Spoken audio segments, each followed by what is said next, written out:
Hello everyone, welcome to the Eternal Spoiler Breakdown. My name is Pojo, and we're going to be breaking down some of the cards from the next campaign. It is going to be a full campaign, it sounds like, with actual story stuff.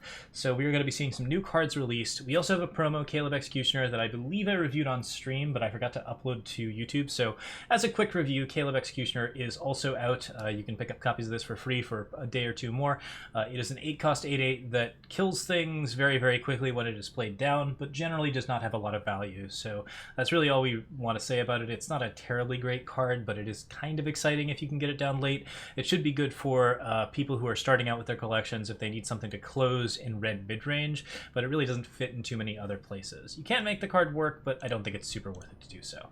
Anyways, let's talk about the upcoming campaign. So we have a new campaign called Awakening, which is going to be set in the current sort of nightmare timeline where this Caleb Executioner exists, probably having something to do with Vara trying to get out of the Awakening, and maybe giving us some cool stuff in the process in terms of cool things to learn. Let me find our spoiler folder real quick, and we will review. So yeah, that was announced a couple days ago. We have a couple of cards, starting with Agatha Ascending to show off from the set. Here's our fancy title card, and yeah, here we go. All right, we have 5 cards to review from the set right now, and we're going to talk about each of them in turn. First off is Agatha Ascending, a 2-cost double shadow unit that says shadow, shadow, shadow, shadow. When Agatha attacks, play a 2/1 Dark Elf. For 6 shadow influence, it has +2/+2 in flying, making it a 4/3 flyer for 2. Not a bad stat line.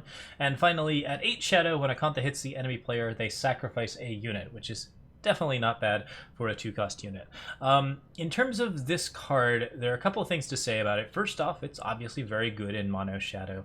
Mono Shadow doesn't have a lot of cheap unit access. The unit it's currently using in that slot is Blight Moth, which I think is a particularly good card that happens to be really, really strong at shutting down certain aggro strategies. But if you want to transition like an Agatha deck into a more aggro setup where the Icaria is the curve topper and you're basically just doing as much damage as possible and then trying to seal the game up with Icaria, Akanta's a really solid choice on that front because A, it's a pretty decent aggressive unit, B, if you get shadow symbols down very quickly, it becomes a very aggressive unit, and once you have it all the way up, it is clearly worth a lot of value. Thanks, Holy Growl, for rating us.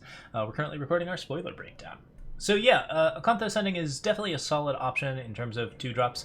The one notable thing about it is that it does have double shadow influence, which is still kind of a tricky number to hit if you are trying to play a 2-drop. You can play shadow symbol into shadow, you can play shadow into shadow, but it does make it much more of a mono shadow card than a double color card, and I think this card clearly screams mono shadow, but you can play it in 2-color decks that are a little bit of a splash, the kind of shadow symbol heavy stuff where you have Silixes and other hybrid cards to sort of play it out.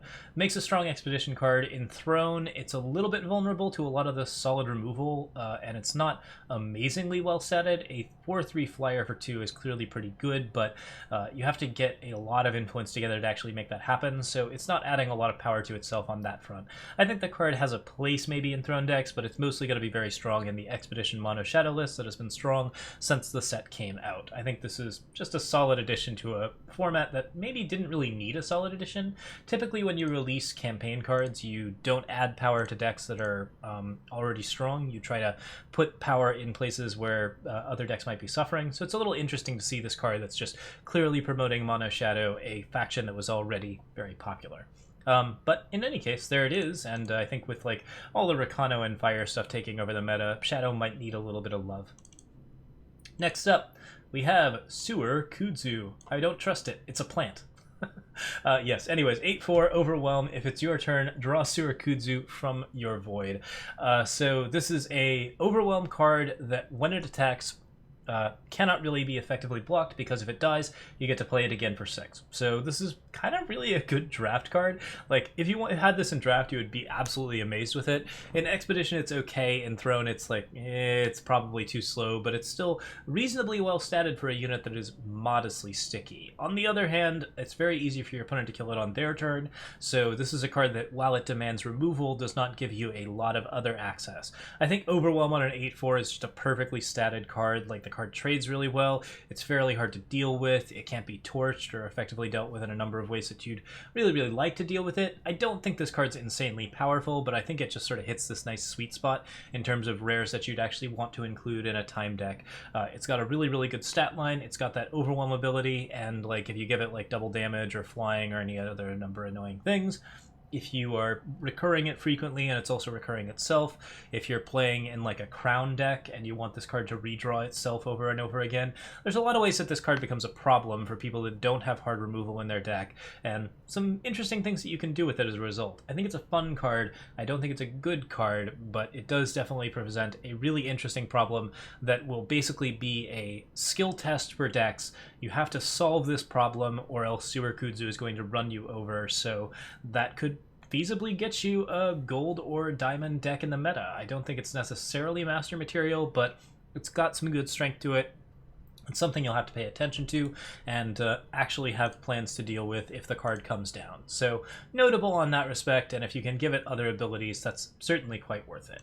Next up, we have this friend, Defective Flamebot.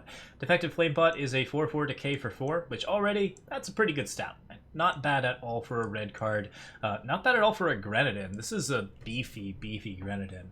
Unfortunately, the picture for this is pretty low resolution. I couldn't find one in that was higher resolution. It's just a screen cap of the basic spoiler setup. But in any case, 4/4 decay. When a spell is played directly on Defective Flamebot, it deals 3 damage to the enemy player. This is a common sort of, like, it's a mild theme in Fire where units get targeted by spells and deal some damage to the opponent. This is not a bad thing to have, certainly, and it basically is like, you know, it's like an extra little plus, but it's not something that you generally pay too much attention to. I would say that overall, it's just fine overall. Someone's asking what happens if you revenge Kudzu. The answer is that when the unit dies, it should go into your deck, but after that it will get Destiny, so every time you draw it again, it'll play itself, which is really nice. Although, yeah, that works for World Pyre Phoenix as well. Okay, so 4/4 decay, good stat line, spell ability, really solid. This is clearly just a great aggro card. The main problem with it, I think, in terms of like its overall power level, is that it's replacing Siege Train in this slot. So while it kind of accompanies a nice position next to Siege Train, the question is, would you rather have Siege Train? And the answer is probably yes, because Siege Train is amazing, and it's just an insanely strong card that does a lot of work. Still, this card trades really well. It responds a little bit better to removal than Siege Train does, so if you are in a red deck and you're playing like the Siege Train setup and your Siege Train is getting removed every single time because some particular meta deck is just like absolutely crushing you, this is the card you switch to. It's decently aggressive, does some good damage, holds weapons well, has a good stat line, is a Grenadin. Oh, that's amazing. And other than that, like, not too much going on. Everybody who saw this immediately mistook it for Detective Flamebot, which I absolutely agree with. Let's put a fedora on that thing and trench coat and call it good.